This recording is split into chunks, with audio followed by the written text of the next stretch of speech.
Assalamualaikum warahmatullahi wabarakatuh. Perkenalkan, saya Anissa Kiki Syafitri, MPM 22027. Saya berasal dari Fakultas Kedokteran Universitas Baitur Rahmah. Baik, pada kesempatan ini saya akan memaparkan poster ilmiah yang berjudul Citicoline dan Pemulihan Stroke Iskemik. Masuk ke latar belakang, Citicoline atau yang juga dikenal sebagai CDP kolin atau citidine disfosfat kolin adalah senyawa alami yang memiliki peran penting dalam metabolisme fosfolipid membran sel. Dalam dunia medis, citikolin telah banyak digunakan secara luas, khususnya dalam pengobatan gangguan neurologis, salah satunya adalah stroke. Stroke iskemik merupakan darurat medis yang sering terjadi akibat penyumbatan arteri yang menyuplai darah ke otak, sehingga menyebabkan kerusakan jaringan otak.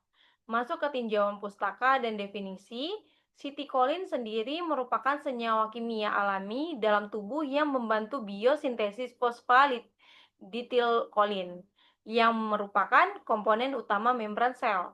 Beberapa studi menunjukkan bahwa sitikolin efektif dalam meningkatkan fungsi kognitif pada Alzheimer, meningkatkan pemulihan setelah cedera otak traumatik, serta memperbaiki gangguan visual seperti pada pasien glaukoma. Hal ini yang menjadi dasar penggunaan sitikolin dalam pengobatan stroke. Patofisiologi dan faktor risikonya, faktor stroke iskemik terjadi penyumbatan arteri otak yang mengganggu aliran darah dan menyebabkan kematian jaringan otak. Hal ini memicukan kerusakan neurologis yang bisa berdampak jangka panjang jika tidak segera ditangani. Adapun faktor risiko dari stroke iskemik meliputi hipertensi, diabetes mellitus, merokok, dan hiperlipidemia.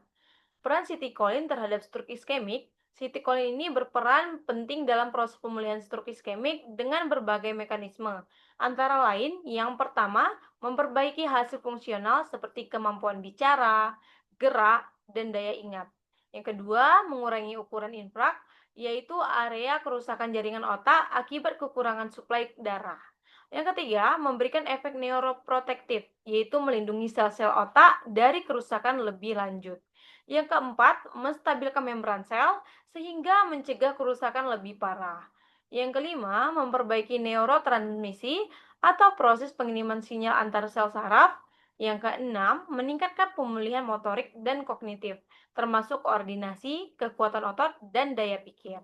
Semua manfaat ini menjadikan sitikolin sebagai terapi tambahan yang potensial dalam merehabilitasi stroke.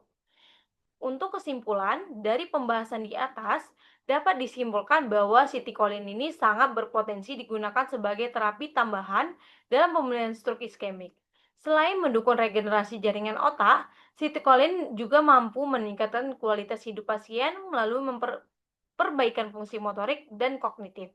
Dengan demikian, penggunaan sitikolin secara tepat dapat membantu proses penyembuhan dan mencegah komplikasi neurologis lebih lanjut. Demikian presentasi dari saya. Semoga dapat menambah wawasan kita semua mengenai pentingnya pendekatan neuroprotektif dalam pengobatan stroke iskemik. Terima kasih atas perhatian dan kesempatannya. Saya akhiri wabillahi taufik walhidayah. Assalamualaikum warahmatullahi wabarakatuh.